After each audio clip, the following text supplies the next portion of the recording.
չի ստանում եւ այստեղ ես տեսնում եմ գրված ցուցանակներ հայ-վրացական բարեկամության մասին, պետք է հոգ տարվի, որ այդ բարեկամություն բառը արդեն ճակերտների մեջ չհնչի, այլ իրականություն համարվի, որովհետև այն ինչ որ հիմա տեղի ունենում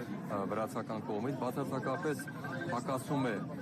առևտրի համաշխարհային կազմակերպության կանոններին, որպես տրանզիտային բեռներ, դրանք պետք է հանգիստ տեղաշարժվեն Վրաստանի տարածքով, Վրաստանը խախտել է բեռնափոխանցումների ազատ տեղաշարժման իրավունքը եւ զարմանալի է, որ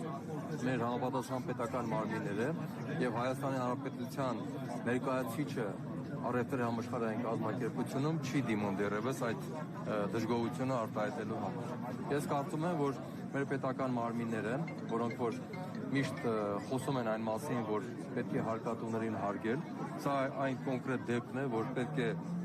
հարկատուներին հարգել եւ հարկատուների շահերը պաշտպանել, որովհետեւ Հայաստանի կոնյակագործությունը ունի դարերի պատմություն եւ դա Հայաստանի նաեւ գերակա ճյուղերից մեկն է եւ նաեւ չմոռանանք, որ ընդամենը 4 ամիս հետո խաղողի մթերման ժամանակն է մոտենում եւ նորից այդ պետական մարմինները պետք է թակեն այս կոնյակագործների դռները, գինեգործների դռները, որպեսզի խաղողի մթերում կատարվի եւ այդ դեպքում արդեն իրենք որոշակի պետք է որ բաց երեսով կարողանան այդ թակելը իրականացնել։ Ես ասեմ ձեզ, որ Վրաստանը ես միշտ ուսումնասիրում եմ տարբեր պետությունների տնտեսությունները, դուք գիտեք տարբեր առիթներով մամուլով խոսում եմ։ Վրաստանի տնտեսությունը գտնվում է Թուրքիա, Ադրբեջան, ուրեմն այդ երկկորեակային զույգի ազդեցության տակ։ Բավական է ձեզ ասեմ, որ Վրաստանի ներմուծման ծավալները 11 միլիարդի մեջ, ընդամենը 3-3.5 միլիարդ է արտահանումը, այսինքն թույլ տնտեսություն ունեցող պետությանը վերածվում Վրաստանը, որտեղ արտահանումը 30-35%-ից չի անցնում, դա շատ վատ ցուցանիշ է ներմուծման համեմատ, այսինքն դեֆիցիտը 70% է։ Դրան պլյուս առաջին գործընկերը Թուրքիան եւ Ադրբեջանն են միասին վերցրած 3 միլիարդ դոլարից ավել։ Երկրորդ տեղում արդեն Ռուսաստան եւ այլ երկրներ։ Հետեւաբար Վրաստանը կարծում եմ, որ հաջողանալու համար նաեւ ես չեմ ուզում սա քաղաքական հնչողություն ունենա, բայց հարկադրված եմ ասել, որ սա հաջողանալու նաեւ առիթ է, որ նա փորձում է թուրք-ադրբեջանական այդ երկկորեակային զույգին հաջողանալ, եւ երկրորդը, որ նույնպես հետաքրքիր է եւ կարեւոր է ուշադրություն դարձնել։ Վրաստանը արտահանում է մոտավորապես 250 միլիոն դոլարի գինիներ եւ կոնյակ։ Կոնյակը ընդամենը կազմում է 1.5 միլիոն շիշ։ Շատ փոքր թիվ։ Հայաստանի արտահանման ծավալը կոնյակների կազմում է 20-25 միլիոն շիշ։ Այսինքն թվում է թե շատ փոքր թիվ է, բայց Վրաստանի այս գործելակերպը եւ առավել որ նա վերցնում է մեր արտահանողների փաստաթղթերը ուսումնասիրում է, նա տեսնում է կոմերցիոն գաղտնիքները, որ ռուսական ընկերությանն է վաճառվում, ինչ գնով է վաճառվում,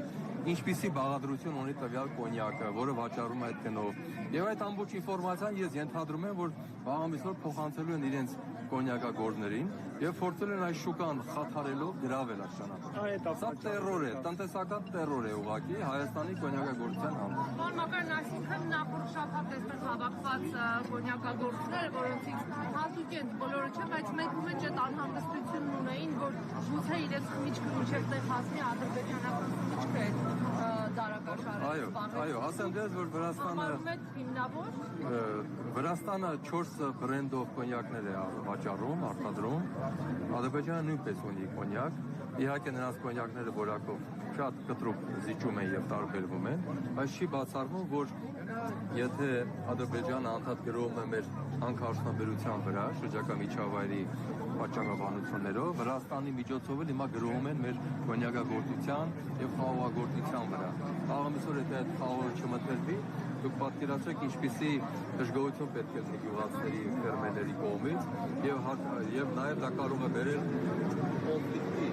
կոնյակ եւ գինի վերամշակող արտադրողների եւ ֆերմերների միջեւ, քանի որ նրանք հարկադրված են նրու չմթերել, քանի որ իրենք չգիտեն թե